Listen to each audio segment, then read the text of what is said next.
আজকে আমি তোমাদেরকে দেখাবো আমার এই ছোট্ট চিংকি পিঙ্কি কি হ্যান্ড ফিডিং খায়। তোমরা যে কোনো পাখির দোকানে কিন্তু এই হ্যান্ড ফিডিং খাবারটা পেয়ে যাবে। দেখতে পাচ্ছ, এখানে আমি একটু জল গরম করে নিয়েছি।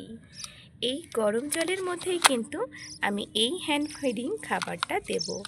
এখানে আমার যেহেতু পাখিগুলো বেশ ছোট্ট, তাই কিন্তু আমি অল্প পরিমাণে নেব।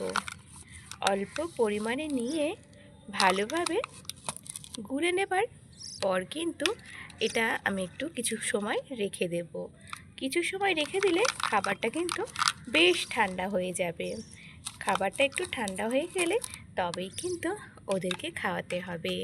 খাবারটা একটু ঠান্ডা হয়ে গেলে কিন্তু একটু গাঢ় হয়ে যাবে, তখন কিন্তু খাবারটা ওদেরকে খাওয়াতে হবে এরকম সিরিঞ্জের মাধ্যমে। এরকম সিরিঞ্জও কিন্তু পাখির দোকানে পেয়ে যাবে। এদের বয়স কিন্তু বেশ ছোট্ট, ওর মা খুব কম খাবার খেতে দিচ্ছে, তাই কিন্তু হ্যান্ড ফিডিং খাবার খাওয়ানোটা খুব দরকারি। দেখো, চিংকি কিন্তু বেশ বড় হয়ে উঠেছে। পিঙ্কিও কিন্তু এখন মাথা তুলে এদিক ওদিকে সব কিছু দেখছে।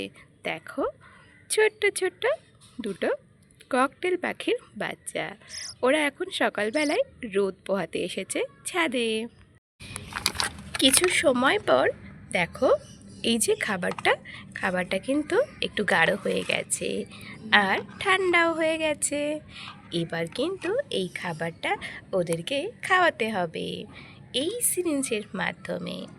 যেহেতু আমি এক হাতে ভিডিও করছি, তাই খাওয়ানোটা বোধহয় তোমাদেরকে দেখাতে পারছি না। ওদেরকে প্রথমে একটু ধরতে হবে, তারপরেই কিন্তু খাওয়াতে হবে। ওদের দুজনের খাওয়া কিন্তু কমপ্লিট হয়ে গেছে। দেখো, ওরা কিন্তু পেট ভর্তি করে খেয়েছে। এখনও সেভাবে দাঁড়াতে শেখেনি। দেখো,